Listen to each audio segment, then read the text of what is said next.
Sonic X Episode 32. We start out with Chris filler, or rather Stuart filler. Why do we need to see this for an adventure adaptation? This wasn't the kind of originality I wanted. We could have used this wasted space in the episode to have a longer, perfect chaos fight. He plays basketball and is complimented as a good teacher. The end. Chris says Sonic will be proud of him for finding a Chaos Emerald. Where'd he find it? That isn't satisfying. If he got it from Chaos 6, it's not like he beat him. And you'd think Sonic would have picked it up.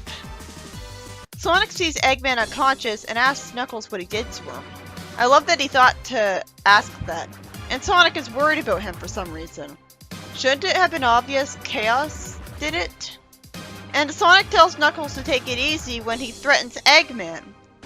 This is so backwards! He's not on Eggman's side. The robot sidekicks try to pull Eggman away with a cable from a hot air balloon. At least that's charming and original, even if it's trying too hard to make Eggman comedic. You're not supposed to make the main villain a butt of a joke to be comedic. You're supposed to make him sarcastic to be comedic.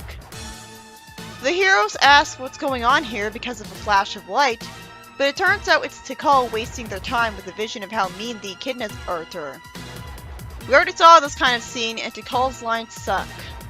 The emeralds all start glowing as the echidnas all run up to the Master Emerald. At least with Panders, they bothered to make the echidnas have different colors and hairstyles instead of all looking too much like Knuckles. They get blinded by light from the Master Emerald, Chaos shows up, and a flash of light shows up instead of us actually seeing why they all disappeared. I guess he literally made them disappear? Awful merciful for an evil monster.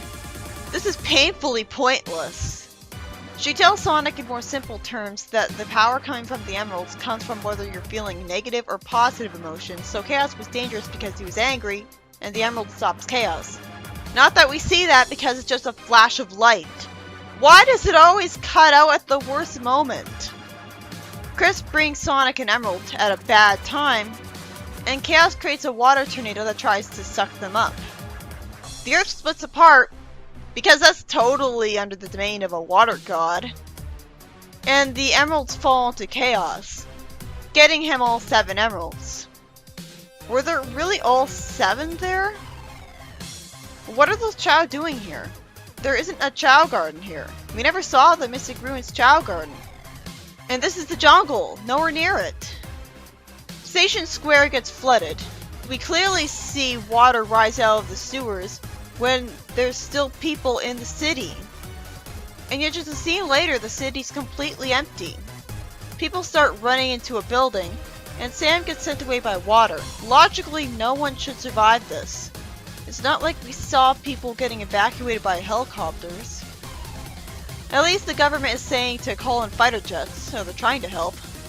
Scarlet expects us to believe that nobody was seriously hurt when most of the city was in ruins. That's insulting. If only Shadow was here, and a hero at this point. He could have warped everyone to safety no problem. Tails flies his plane to perfect chaos as Sonic runs on the ground below them. We see Stuart sending some kids to safety, and he pretends he didn't hear a direct order from his boss and goes to protect the kids instead.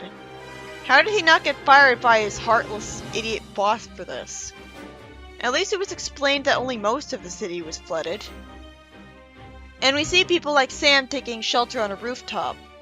Of course the fighter planes wouldn't be able to beat Chaos because that'd be horribly anticlimactic and original. So instead, Sonic has to save the day, as he jumps from rooftop to rooftop, like at the start of SA1, which was equally stupid there. Oh, I forgot. Eggman tried to attack Chaos with the egg carrier in the game, so this happens in the anime too to waste our time. It'd be badass if he did get to help, like lower his health bar. Start out the boss fight with him having a lower health bar, but no. Sonic gets thrown around by Chaos and surfs along the water, and Chris needs to save him in the plane. At least he's doing something useful. The plane dodges the missiles. Eggman is humiliated after taking eons to fire his missiles because apparently Chaos can make a water force field to protect himself. And after Sonic asks how they're going to beat him now, Chaos throws something out of it, just to be nice, and the plane is surrounded by a bubble of light that gently puts it down. Oh good, it's explained to be Tikal. Sonic saying that Eggman somehow revived Chaos just makes it even more frustrating that in a padded out anime, we never learned how Eggman found Chaos. And Tikal and Sonic reiterate the same dialogue, but lamely paraphrased. If Chaos had destroyed the world before, how does it still exist? Does Tikal think she's on Mobius and not Earth? Why isn't she questioning the fact that humans are here? Chaos being in Earth's past and not Mobius's makes no sense. The heroes and Eggman give Sonic the emeralds. Sure was convenient that they even can get the emeralds instead of Chaos holding on to them. That's so dumb!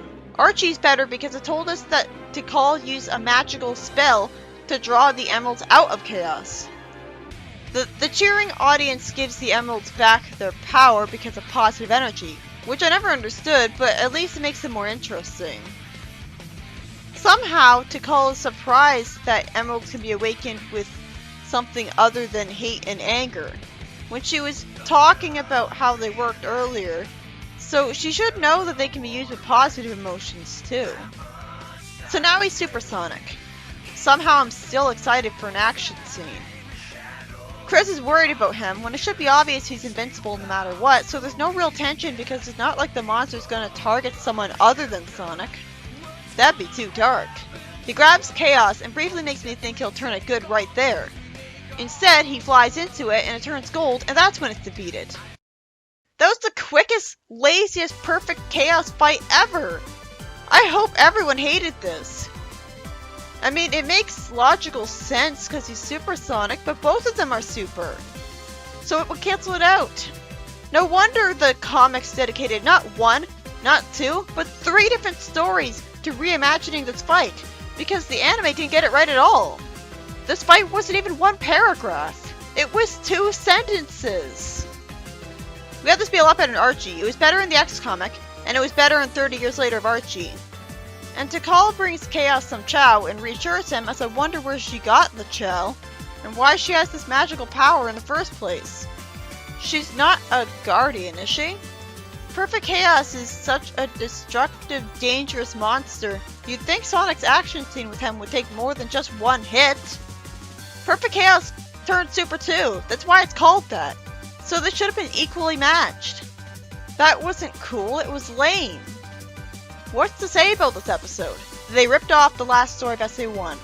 The end. Only this time it's different because it's Chris's fault Chaos got all of the emeralds. And we see more clearly that people survived the flooding, which we should have seen in the game, and Eggman's humiliated by being carried away by a hot air balloon cable. They filled in none of the plot holes, like everything involving Tikal, and it just sucked. That was boring. 1 hit, and Sonic wins. That's pathetic. This whole adaptation is pathetic because it's too samey. And there's the SA2 adaptation right after this. At least I can praise the fact that they did some things that were original, but it's so rare that it doesn't even matter. I loved that the robot sidekicks role in things, but whatever. This isn't Sonic X to me. I feel like this arc and probably the next arc after it will just be this big void of nothing when they could have actual Sonic X episodes that are original.